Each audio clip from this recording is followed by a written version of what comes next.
Maging in sa mundo ng negosyo at propesyon. Huwag magpahuli sa mga latest trends ng iba't ibang industry. Alamin ang gabay sa tagumpay ng ating mga panauhin. Ating pag-usapan ang mga yan dito sa Patok. Patok, may oportunidad sa bawat katok. Programang hatid sa inyo ng DZAR 1026 Sunshine Radio. Patok, ating pakinggan ng iba't ibang kwento ng buhay. Istorya ng mga simpleng individual na magbibigay inspirasyon at motibasyon. At narito na ang ating mga kapartner na Kapatok Pa.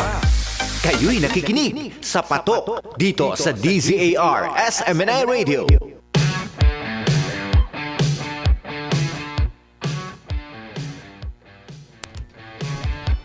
Ayan, magandang hapon. Yes. Thank God it's Friday, naka-partner Cherry. Feel ba? Friday, ang weekend. Nararamdaman ko na at naaamoy.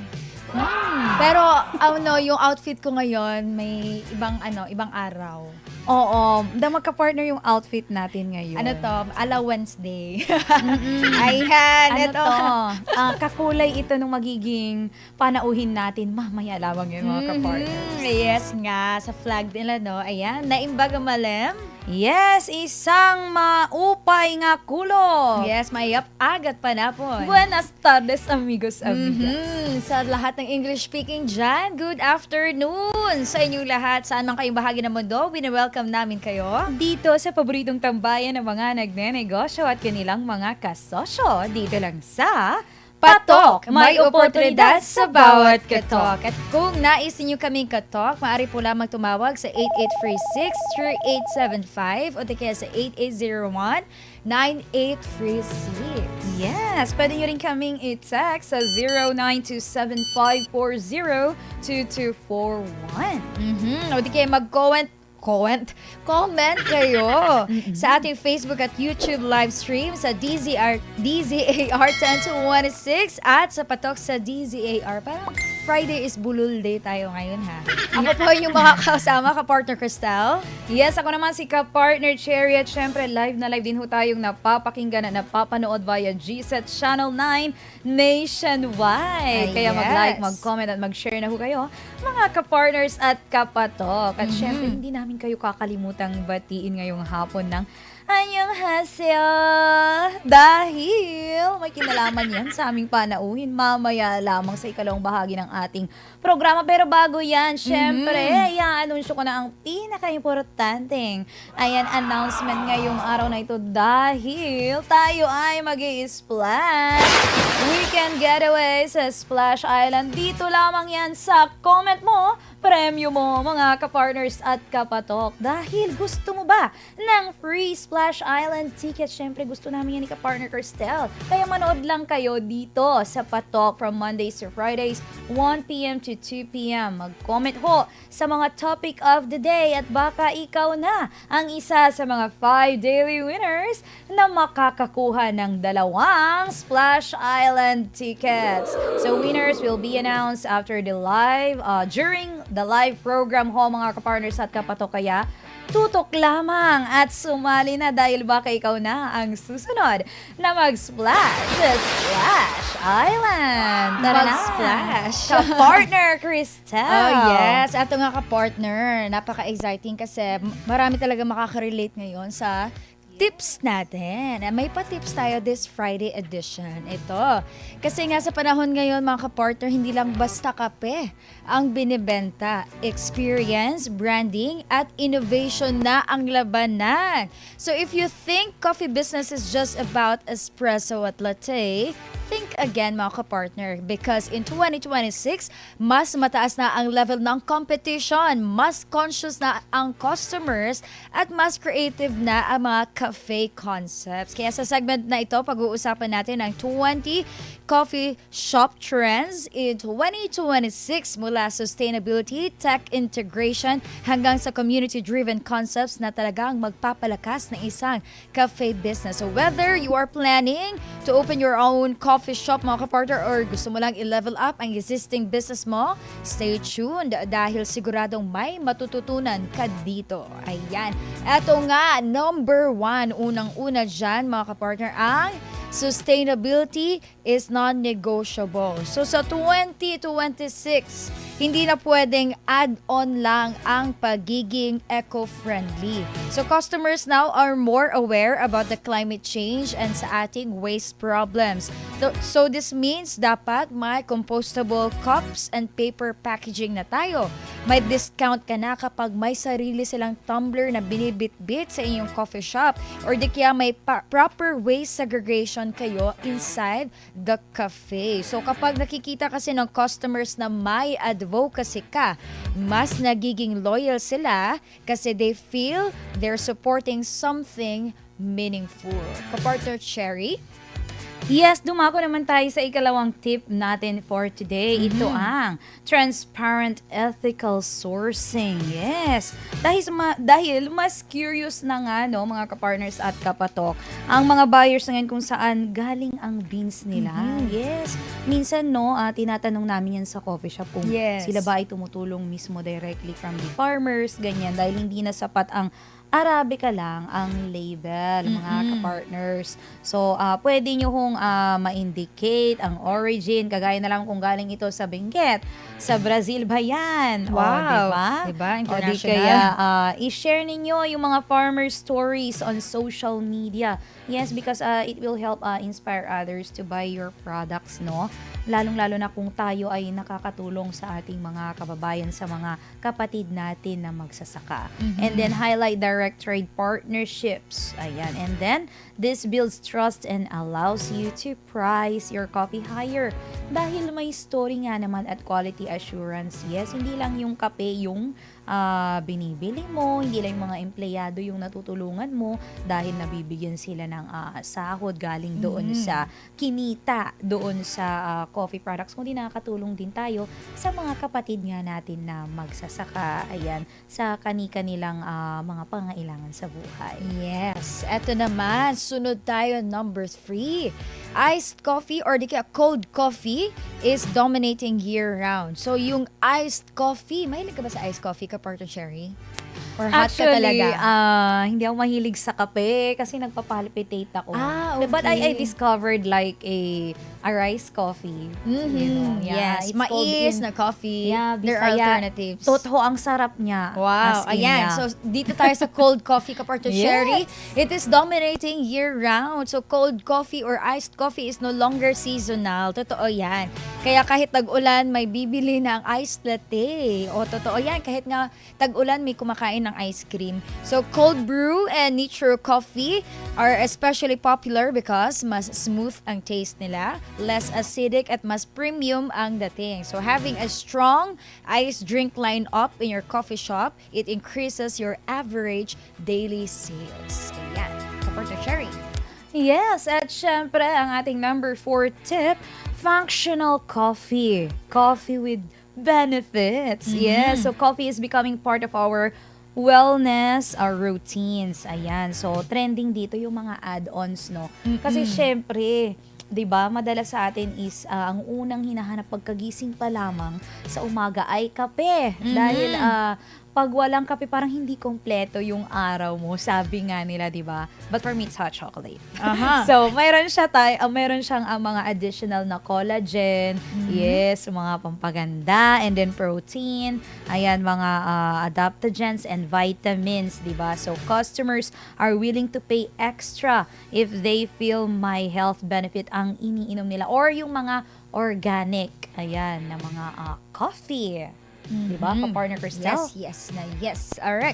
Ito naman, plant-based milk is standard. Wow, plant-based. So, hindi na optional upgrade ang oat milk, mga ka-partner. So, expected na siya in every coffee na product ninyo kung may cafe business ka. So, why this matters? May lactose intolerant kasi ng mga customers, like bawal sila ng mga cow's milk, mga gatas na hindi pwede sa kanila kasi allergic sila dyan. Ayan, may vegan market na din. At saka mas creamy ang oat milk Kaya bagay siya sa specialty drink. So offering plant-based options shows inclusivity and modern branding. So ibig sabihin yung mga taong may allergy sa mga ganyang bagay, sa gatas talaga na from the animals, at least makakabili sila sa inyo kasi may plant-based milk kayo. Ayan. So additional market, additional customer, additional income. Of course, syempre, ang ating number 6 is smart technology integration. No? Mga kapartners, so customers want is speed and convenience. Ayan, so gusto natin agad-agad. Instant, kung baga, no, mga kapartners. So example na lamang dito, no, ang usong-usong QR menu, and then cashless payments, and then meron din tayo mga loyalty apps, pre-order system. Ayan, so sa mga owners na ito na nagnenegosyo ng kape, ayan, so tech helps track sales, so best sellers and inventory, so less human error, so more efficiency na, mga kapartners. Ito naman, napaka-importante din itong ating next tip, which is ang hyper-personalization. Ayan. Kasi nga, customers really want control over their drinks. Bakit drinks? Drinks, letter D po yan. Oo, gusto nila na sila mismo yung may gusto kung ang gaano ba katamis, gaano ba kung may salty, medyo salty ba or whatever. So dapat mag-offer ka kung gaano ba kataas yung sugar level. May 25%, 50%, 75%, 100%, yung ice level. Hindi ako masyado sa ice. Ilan yung sweetness level mo, kapartner? 25%. Ako 0%. Wow! Parang negative yung ibig sabihin mo. Ibang konsepto ata yan. Okay, eto naman, pati sa milk type po, kailangan yan kung may percentage yan. Pati sa espresso shot. So the more options you offer to your customers, the more they will feel special and satisfied. Actually, ako din, pag nagbibili ako, kahit hindi sa coffee, kahit sa milk tea, yun, yung ice level, pati yung milk, pati lahat-lahat. So, it's really important that you offer something that they could really customize their own drinks. Yes, and number 8, coffee mocktails and mixology. Ayan, so dapat magiging creative tayo, kagaya namin ni kapartner Cristel sa coffee drinks. Ayan, dahil trending na trending nga naman ito ng mga kapartners at kapatok. Ayan, kagaya na lamang ng espresso tonic, ayan, citrus cold brew, coffee mojito, Diyos ko, and then floral infused lattes. Ayan, so these drinks are Instagrammable nga naman ng mga kapartners. Ayan. Rated SPG. So, premium price. Attractive to younger market. Yes. At ito nga, may another tip pa tayo. Premium and rare beans. Ayan. Single origin and limited harvest beans create exclusivity. So, pwede ka mag-offer ng bean of the month. Ayan. Or limited edition pour over. So, this elevates your cafe, mga kapartner, from ordinary to specialty level. So, maganda pag may mga, especially pag mga seasons, may mga exclusive editions ka ng mga ganyan na levels. Yes, of course. Dumako naman tayo sa susunod na tip. Ito ay ang number 10, ready to drink.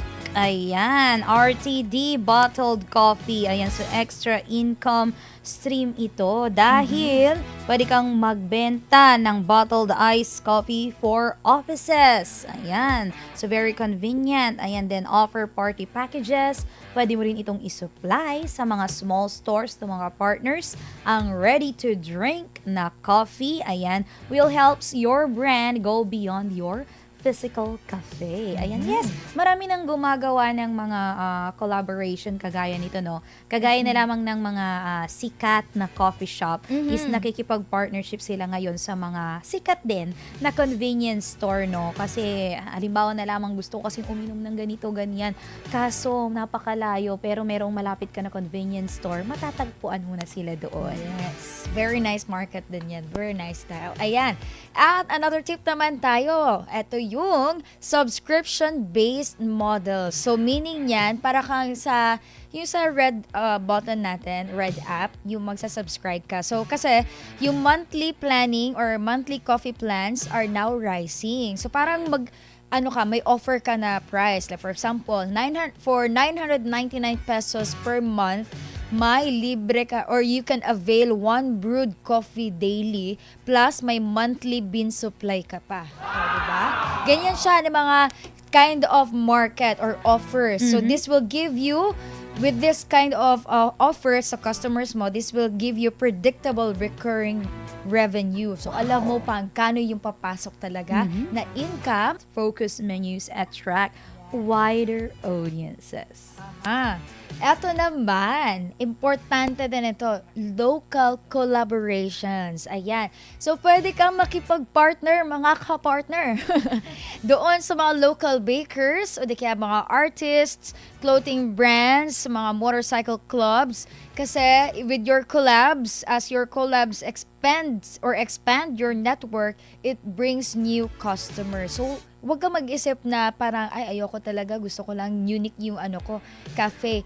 Collaborations will help make your business grow as well.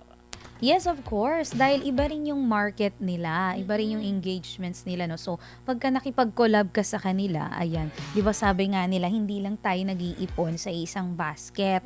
Ayan, dapat marami kang pinaglalagyan, no? Para the more chances of winning. Ka-partner, Cristel. Yes. And of course, number 18, mga ka-partners at kapatok, ito yung hybrid cafe concepts. Ayan, so dapat unique combinations, ayan, will stand out. Kagaya na lamang example dyan is coffee plus co-working, coffee plus motorcycle hub, coffee plus bookstore, and coffee plus creative studio. So niche markets are easier to dominate than generic cafes. Ayan, so you have to be unique.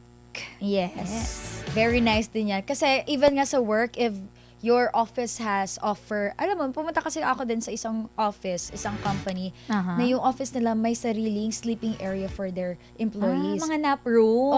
May nap room sila, tsaka may exercise area din sila. Yes. So, yun pala, hindi pa nga yun coffee shop, ha? Ang dami nilang employees actually na gusto rin mag-apply doon. Ayan, ito na. Last but not least na ba tayo? Oh no. Number 19. Ito yung faster grab and go system. So, speed matters, mga kapartners, especially for working professionals. So, you must have express counter, dedicated pick-up shelf, or pre-packed na pastries, because convenience will build repeat customers. So actually, hindi na to parang mysterious pa sa atin, no? Kasi marami talagang coffee shops are doing like this already. So kung wala ka pang ganitong offer sa cafe business mo, do it now. Yes, and last but not the least, experience over product. Ayan, 'di ba? Kung Importante. pupunta na lamang sila sa iyong coffee shop, ano ba yung pinaka ma-experience nila doon na hindi nila ma-experience sa ibang coffee shop? Ayan, yung iba is parang ginagawa nilang tourist spot, 'di ba? Yes. Parang kumbaga nasa ibang lugar sila when they visit this kind of coffee shop, o di kayo nasa another world, another kind of world. Ayan, pagka nandun sila sa coffee shop na ito. So ngayong 2026 ng mga partners, customers pay for experience, not just for coffee, mga ka-partners. Kaya mga important na factors na dapat natin isaalang-alang dyan. Dapat meron tayong unique and good customer service. Dapat yung ambience natin talaga is kakaiba and very much convenience with your customers. And then of course, the music is so important. Ayan, so it will helps to make the ambience better. And of course, your packaging. Kaya nga nasabi namin kanina na dapat Instagrammable din yung inyong mga produkto. And of course, cleanliness. Ayan, Yan, importante ako. yan. Parang Lalo na pagdating sa Instagrammable comfort nga. rooms, di ba? Oo.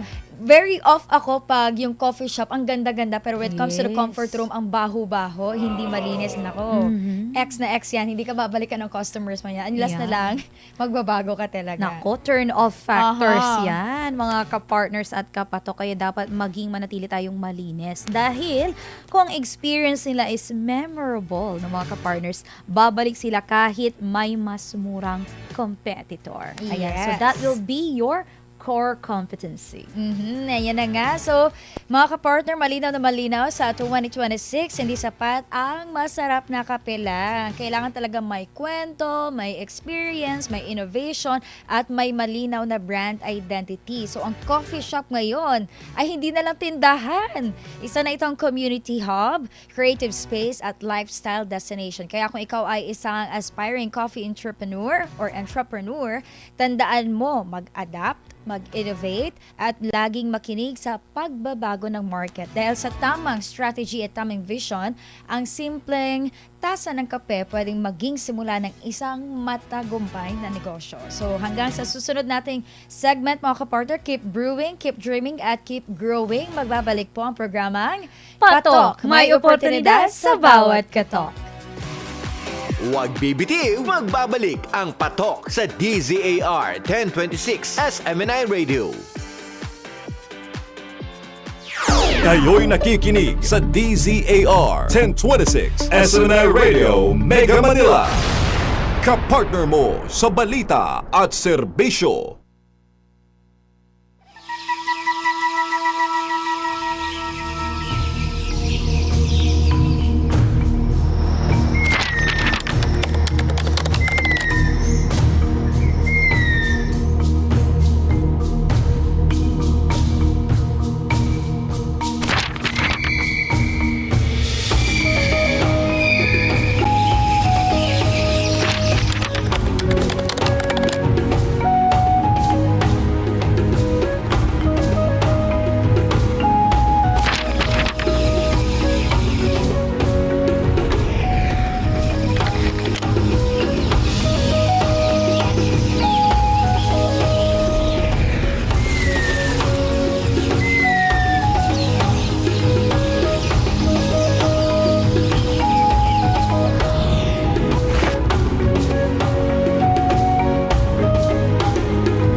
Maging ligtas, maging handa. Narito ang ilang paalala kung sakaling tumama ang lindol. Maghanda ng emergency kits na may lamang flashlight, pito, first aid kit, tubig at pagkain. Alamin ang emergency exits sa inyong bahay, paaralan o opisina. Habang lumilindol, magtago sa ilalim ng matibay na lamesa upang maprotektahan ang sarili sa mga nahuhulog na bagay. Lumayo sa mga bintana at mabibigat na gamit na maaaring mahulog. Kung ikaw ay nasa labas, lumayo sa mga gusali, puno o poste na maaaring matumba. Kung ikaw ay nagmamaneho, itabi at ihinto ang sasakyan at lumabas. Pagkatapos ng lindol, gamitin ang hagdan sa paglabas ng gusali at huwag gumamit ng elevator. Maging alerto sa aftershocks at manatili sa open space kung kinakailangan. Maging ligtas at maging handa sa anumang sakuna. Ang paalalang ito ay hatid sa inyo ng SMNI. Kayo'y nakikinig sa patok dito sa DZAR SMNI Radio. Patok, may oportunidad sa bawat katok.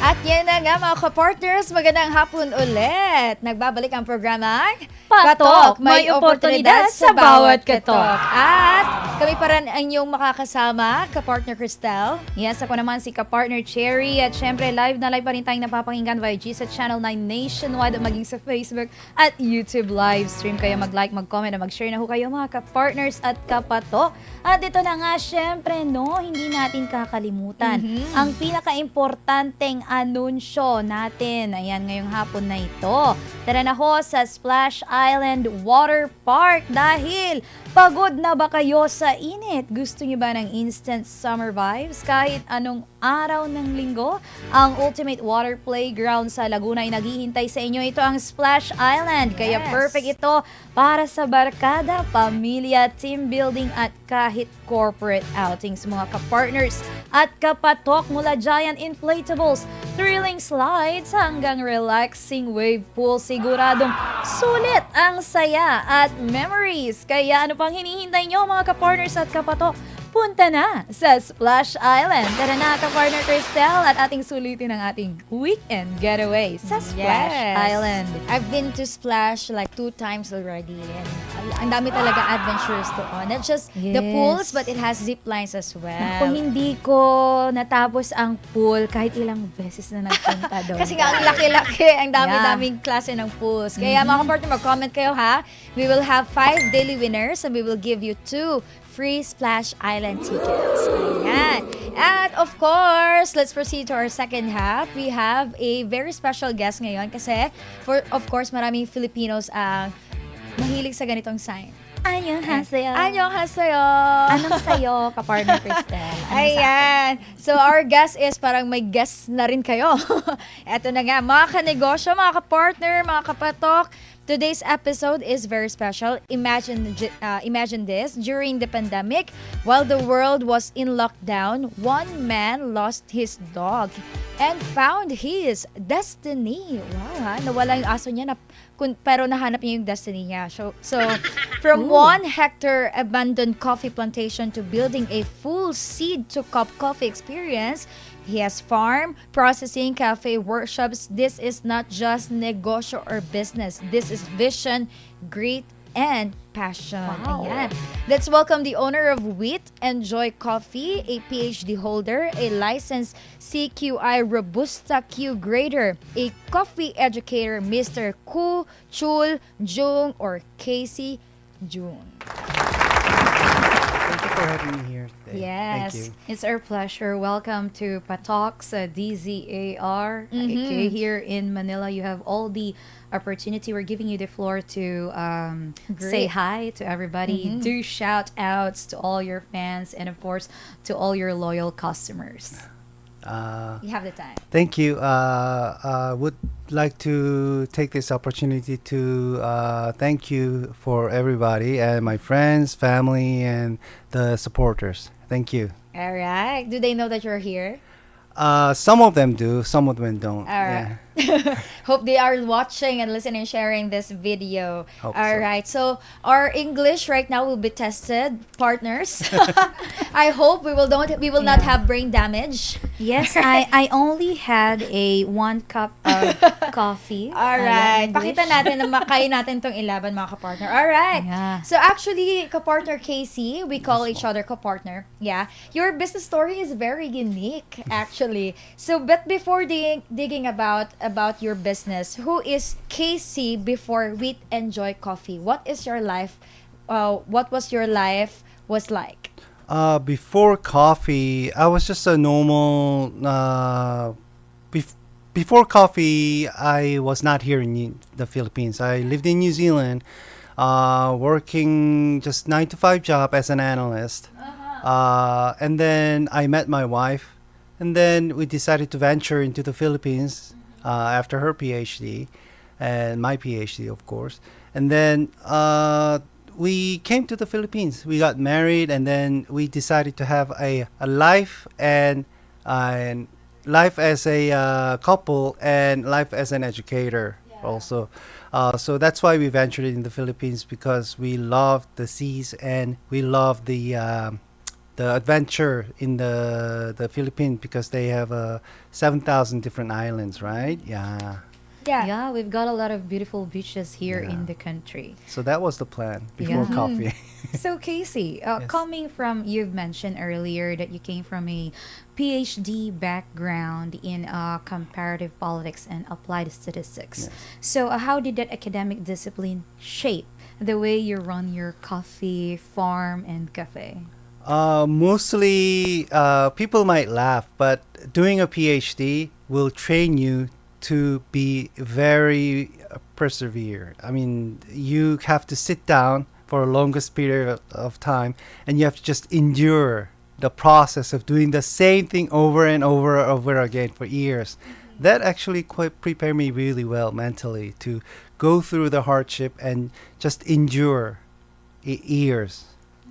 Yeah, until But- you see the results. But yes. having coffee business was not actually your first plan when you No, went no here. po, no, Oh, no, so not at having all. a comfortable life and being into different places, Yes. how did you end up having a coffee business? At all because due to the COVID-19. So when we moved here in the Philippines, it was not a permanent decision Plan, okay. plan. So we were supposed to go back after our wedding reception, but then the COVID-19 nationwide lockdown happened, and then we decided, okay, it'll be just a week or a month, so we can just delay our plans, and then we can just relax in a farm setting in where my in-laws live there. So we went there thinking that it was going to be not longer than a month, to be honest. But then the month became 2 months, 2 months became a year. Yes, and that's when I decided to take my dog for a walk every day, just to fight off the kind of depression, anxiety, and the boredom. And then, I lost my dog and then tried to look for him. I spent 4 hours circling the same place over and over 4 again. hours? Yes, because it was a jungle and I don't know. I lost the direction. And then I discovered that there was a huge plantation was abandoned. Nobody knew. That's how I discovered the coffee. And then I decided to go there every day, just to be more active myself. So I made a promise to clean up 10 square meters a day, 7 days a week. So it took me 2.5 years to Two finish and a the- half years. 2.5 years. Oh, yeah. while doing that, it's not a joke if you have to clear 10 square meters a day Yes. for a week and then it turned 2 years. So what kept you consistent that time? Did you see any potential about that abandoned farm? I did not see any potential. It's just that doing a physical labor gave me some kind of freedom at that time because I was lonely, locked down, living with my in-laws, and I have nobody to talk to.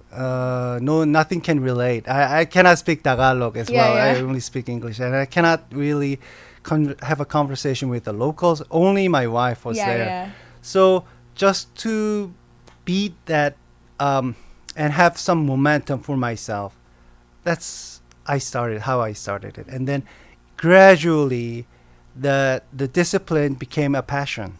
Oh, okay. If I clean more of this, I might have 3 or more coffee trees ready. And I didn't even know whether it was a Robusta or had no idea, but that the discipline kept me going. And then once it was cleared, then another thing happened. Another challenge came on. I have a lot of coffee. Then how about if I learn myself or teach myself to do some roasting?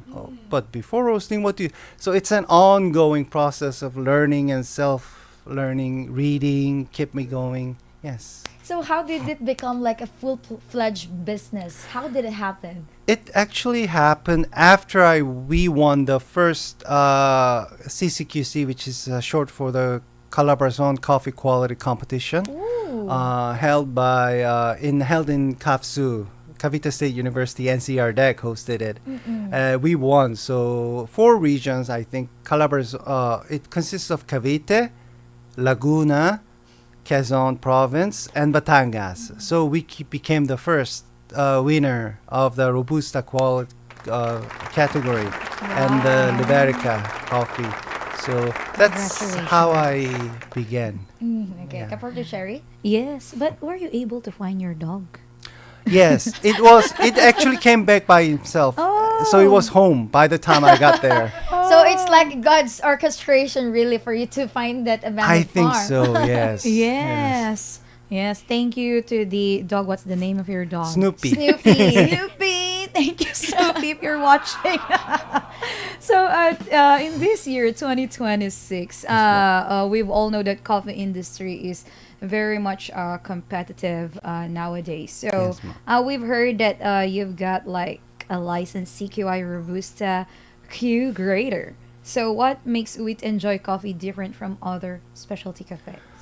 We source our own coffee from my own farm, and the farm. Not only we try to grow our own coffee, but I do experimentation with the coffee to bring out a different kind of flavors in that coffee, and to elevate the taste profile of the robusta that we have. So we already achieved the fine robusta status, which is like the high level robusta, but I want to go more than a fine robusta or specialty. I want to go into an artisan level of coffee so that the craftsmanship of the coffee is there, and when people come to taste our coffee, they can see the whole process of doing coffee, and that way the coffee drinkers here in the Philippines can really appreciate what the farmers are doing on the grassroots level, because they don't really know and cannot have the opportunity to see the daily lives of the coffee farmer.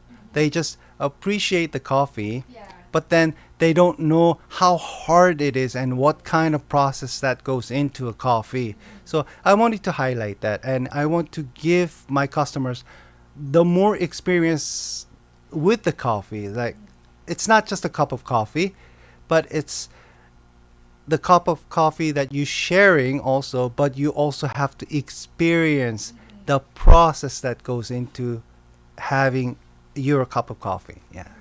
But going back to your story, you actually don't have a background in doing coffee or No. yeah, right? You have No. no background at all, and committing to something that is unfamiliar is quite scary. What made you commit in doing this business, even though you don't actually have the idea? It started as a discipline, going to the coffee area every day. Even though it was hard, I made a promise myself to do it, and that discipline turned it into a passion, and that passion turned it into this kind of obsession of creating something that's better, or something that really deserves attention, because not a lot of people in the world know about Philippine coffee, especially the Robusta or the Liberica or the Excelsa. I wanted to actually bring those coffee that's really underrated and bring into the attention to the people that, hey, these coffees are actually worth the shot. Yeah.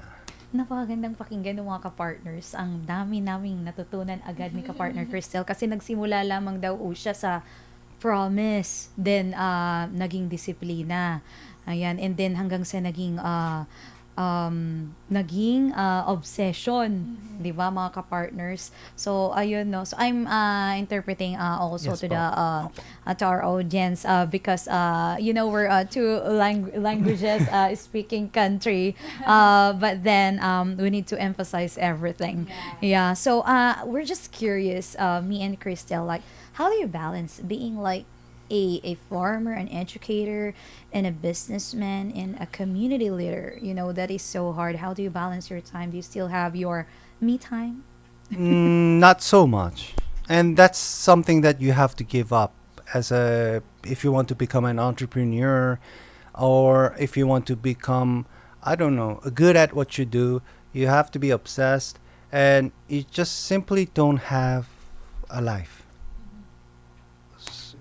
If you want something, so you have to give up something, and that's why I'm really sorry for my wife, who doesn't also have a life because of me.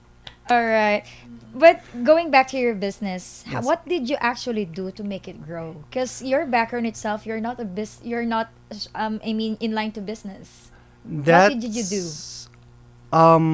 I think that is actually a blessing from God. So whenever I wanted to give up, because I didn't have all I had was a rigor and passion and this commitment of keep on going like a locomotive, like consistent. My wife's guidance. Oh, how about this idea? How about this idea? Okay, that might work. Okay, I'll just go like a bulldozer. But then my wife was like a artillery support, Yeah, Wow. So it's a perfect combination. I think so. Oh yeah. But how long did it take before you generated stable cash flow? To it took us 5 years. 5 years. 5 years of hard work, and then to be able to set up our own cafe and start to have some cash flow coming in. Yeah. So within that 5 years, did you not had any doubts that is it really gonna work or whatever? Every day. Every day. Every day. So how That's- do you battle that one? That's just something that we all have to fight. If you're into a business or if you're into a venture, or if that doubt, self-doubt, and am I going to make it? Are we going to make it? Give me a sign. Or you do everything that is possible to actually, and then but luckily we never had to borrow money from a lender or a banker. Yeah, so that was lucky side of us. Second is, it's really God's blessing. Whenever I wanted to give up, He sent people to encourage me and encourage us. Like out of nowhere, somebody in a coffee industry came. I didn't know that she was in the coffee or anything, but she just came. Looked like a next door neighbor, like a ajumma, ate. Ajumma. 할머니.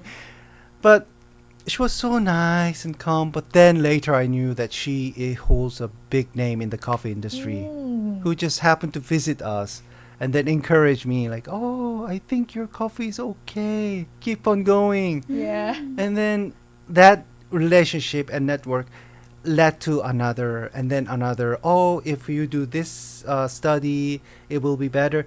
So went on and on and on. And then finally it came as a fruit all of a sudden as a cafe. Yeah. Yes. That is so perfect, no, ka-partner Yes. Crystal. Siyempre, alam ng Panginoon kung ano yung mga pangangailangan natin, mga ka-partners at kapatok. Siyempre, we've mentioned earlier in the first part of our program that we are not only buying the coffee, but the experience, especially this year, 2026. When we'll be able to get a chance to visit in your coffee in Indang, in your cafe, what experience should we expect? First of all, welcoming experience, atmosphere. Number two, a very unique tasting coffee. Number three, great food in the cafe, of course. But especially during the harvest season, which is from December to April, you can see me doing the working like a farmer. The owner is not in the front. That's my philosophy. I do all the behind work there, doing the coffee, bagging. Yeah, so you can see how the coffee is really processed. Yeah. Wow. So it's not just like the usual cafes that everything is served already. So we will gotta see the process. Yes. Wow, I'm so excited to be there sometime. Yeah, It's in me too. Cavite, right? Yes, In Dang po. Cavite. Yes. You have some additional question? Yeah, so it's in Indang. So they are I think like Robusta species representing Indang. It's, I wouldn't say represent, but it's the most likable crop that you find in because Cavite area used to be the coffee capital in the Philippines. Not Batangas also, of course, also, but Cavite was also a coffee producing region. So we have a lot of empty lot with coffee. Yeah. Of course. But going back to your journey in your business, Yes. what has been the most difficult entrepreneurial journey that you had so far? You're about to be 6 years or 5, or more than 5 years already? More than 5 years. More than 5 years. What's the most difficult phase that you had experienced? Or what is your most expensive mistake so far? I haven't really made a expensive mistake so far, but it's an ongoing challenge. It's a daily process. There is, like, even if you become operating cafe and you have this, more challenges will come to your door, and then you just have to endure it and then get over it. But then you become smarter as the year goes by. So from the first year, I just had to endure. But then second year, I already figured out, oh, okay, so what do I need to do step by step? Then now all those problems previously is nothing to me now, but there will be more challenges. So it's a personal growth actually. It's like a personal journey. Wow, very Yes. nice insight that you had. Yeah, from 9 to 5 job, and then being an entrepreneur. So he has overcome the all the difficulties, the uncomfortable feeling. Yeah. So if someone is listening right now, partner Casey, who wants to enter also in the coffee industry, like what is the very first hand of truth that they must accept? It depends on the type of coffee industry that they want to enter, because coffee industry has 7 layers. For example, the basic layers are farming. Second layers are consolidators, who buys from the farm and then they process the coffee. Third is like a roastery. And the last one, and then there are in between like a lot of more steps, but then the last one is the cafe owner. So it depends really the type of industry you want to enter. But having experienced all that different layers, because I'm a farmer, also a consolidator, also a processor, also a roaster too, and then I was a barista too, because I had to teach myself doing barista, and the cafe owner. You gotta have a passion, really. The coffee industry is not really income generating in the first month. Like, wow, you generate income. It's not like that. Any cafe, any business, in fact, it doesn't generate income right away. So if you are driven by income, do something else. 9 to 5 is better. Yeah. In relation to that, her question and what you said, there are a lot of people that wants to venture into business because they want to get off from that 9 to 5 job. What is the harsh truth that they must know before becoming entrepreneurs? Oh, well, many people believe that 9 to 5 is like a kind of a prison that you have to get out at some point. But when you become an entrepreneur or business owner, 9 to 5 is more, they have a more freedom. It's the being an entrepreneur or a business owner has its own prison, even more worse, because all the responsibilities now is on you. Like, for example, 9 to 5, you just have to go there and do your job, get out, relax, watch something. If you're an entrepreneur, you have to be ready to work more than 100 hours a week or even more, and then take on a responsibility of make sure that you people who work under you get paid, have compensation. And if there's a trouble between, you have to be the one who resolve the issue. Yes, thankfully I have my wife who does that for me most of the time. Conflict resolutionist. But Yes. yes, All that's right. the Now, that's the in this downside. today's generation, everybody wants fast success. What is the real enterprise of success based on your experience? If somebody comes to you and promises you a fast success, he or she either is a liar or scammer. a scammer, because there is no such thing as a quick success. Look at the Bitcoin crisis now. Yeah, quick success, right? Oh, if you put the money, it will print the money. Look what happened now. So, and there is a very good entrepreneur who has a worldwide influence, Mr. I forgot his name, but I read his book. The hard-earned money, which took years to build, has a more weight to pull money than the money that you win from the lottery. So the money that is hard-earned and saved with meticulousness, even though it's a little, has a more gravitational force to attract more money in the end, later on. But the money that you get either it's inheritance, money that you get easy or quick Yeah. will dissipate soon. Quick Yeah. also. Yeah. All right. With that, we want you to let us know what are the products that you have right now, because we are a little bit like want to taste it actually.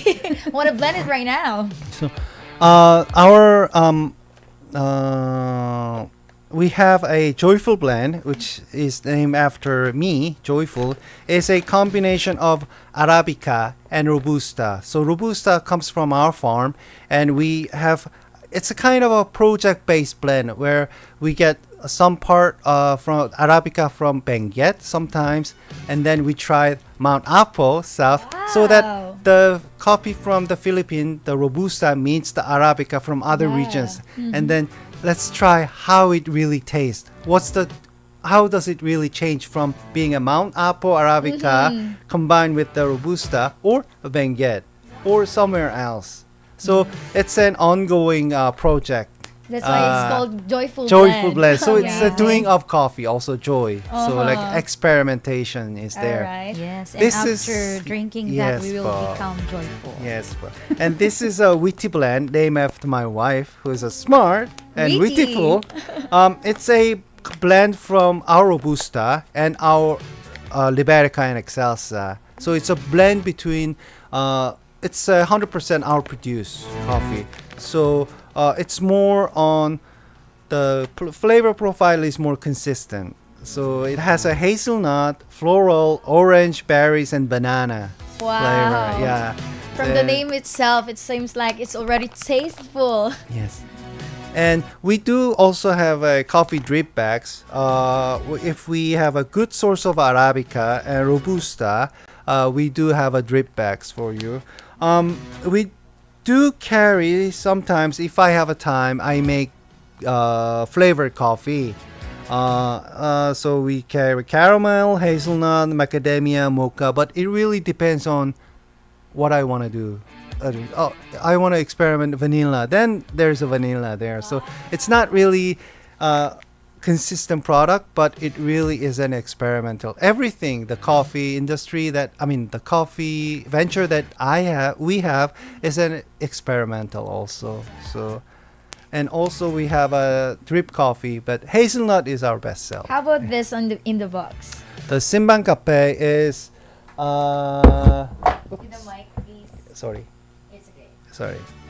This cafe is actually a joint partnership. So it's like a coffee from different regions of the Philippines, and there's of course a Cavite there. Wow. So before Christmas, you drink like 9 cups. Wow. I like every concept that you made. Wow, that's Why 9? Why not 10? I don't know. That was the Simbang 9 days, yeah, right? 9 days simbang Yeah. gabi. Yeah. Yeah. All right. I see. Yes, and we want to know more about your business, but we will give way with these comments from the Facebook and YouTube live viewers. We have from Joseph Cruz. I hope you will understand this.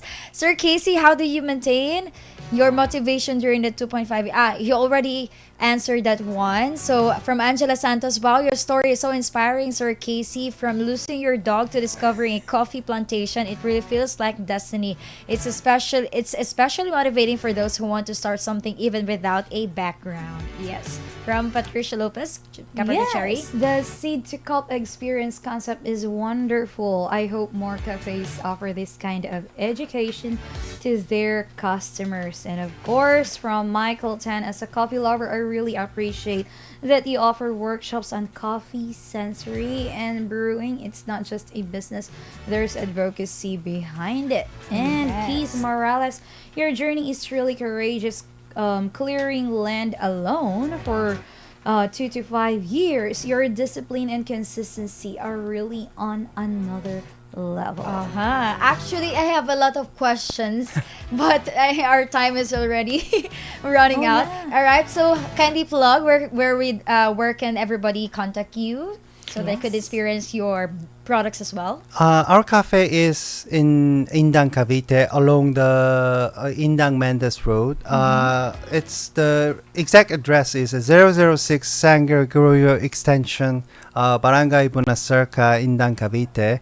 But if you search with Enjoy Coffee on the web or the Canopy Farm, it is already in the Google map, so you can find it as easy.